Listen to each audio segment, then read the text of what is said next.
All right, our last section in Chapter 11, 11.9, is all about polynomial inequalities. So we've talked about solving polynomial equations and quadratic equations. Now let's talk about what happens if it's not an equal to sign. Maybe it's a less than or greater than sign. Now inequalities like the ones that are shown here are called polynomial inequalities.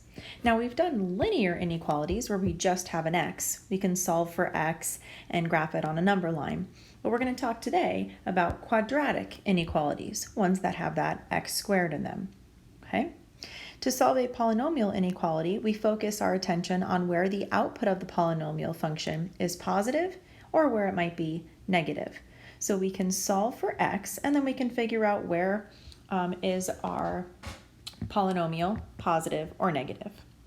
So if you look at example number 1 with me, it asks us to solve x squared plus 3x minus 10 is greater than 0. We want to figure out when this polynomial is greater than 0.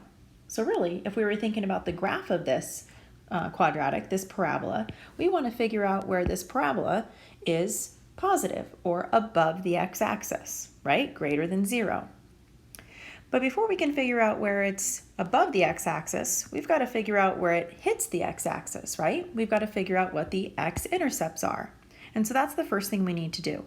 We need to figure out where it crosses the x-axis or the x-intercepts. We then have to kind of visualize what this parabola looks like and figure out where is it positive or above the x-axis.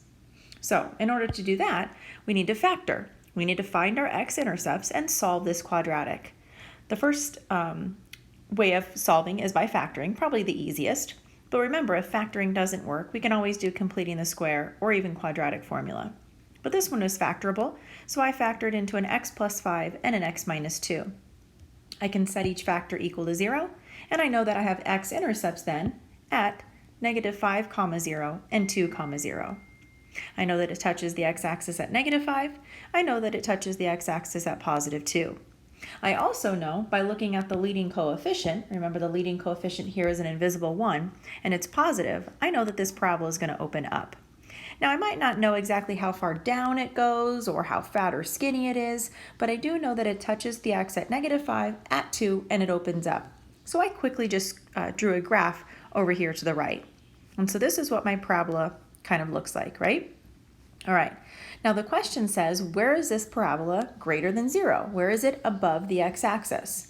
Well, you can see by looking at the picture that it's above the x-axis before negative 5 and then after positive 2, right? And so the second thing we need to do is figure out where is that graph, our function, greater than 0, because that's what it's asking in the question, right?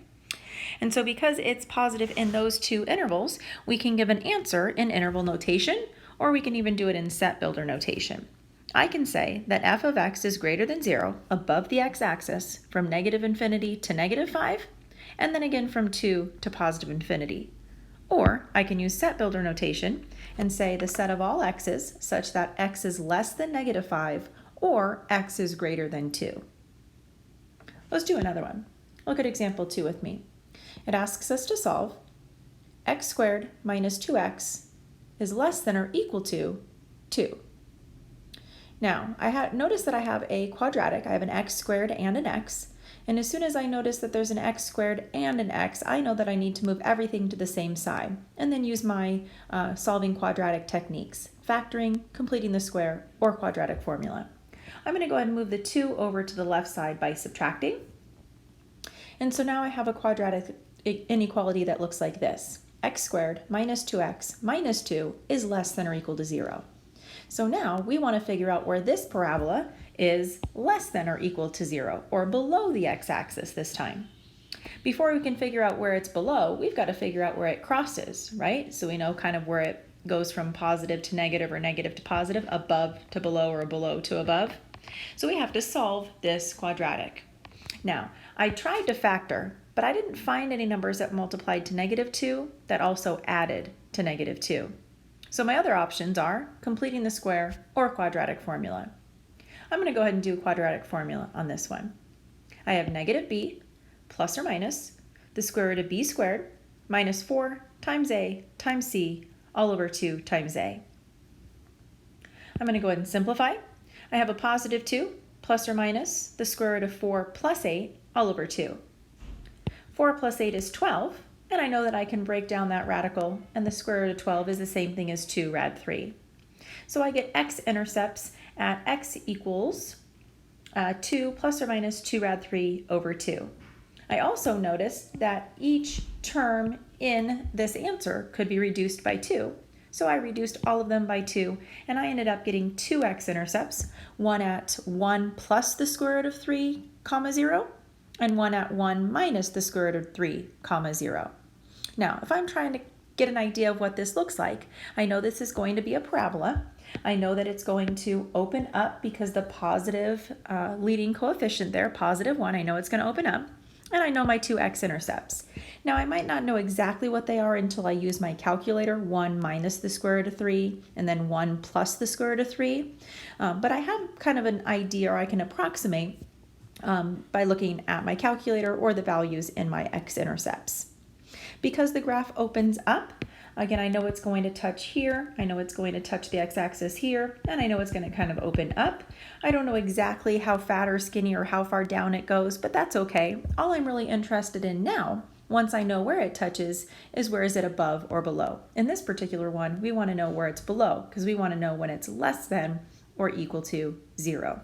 And so you can see that my parabola is below the x-axis, right in this little interval. In between those 2 x-intercepts, it drops below the x-axis. It's less than or equal to 0. So I can say that this quadratic is less than or equal to 0 from 1 minus the square root of 3 to 1 plus the square root of 3. You noticed in this example I used brackets because of the less than or equal to, and in the last example I used parentheses because it was just greater than. There was no equal to sign. So making sure that you use the correct notation is important when writing solutions.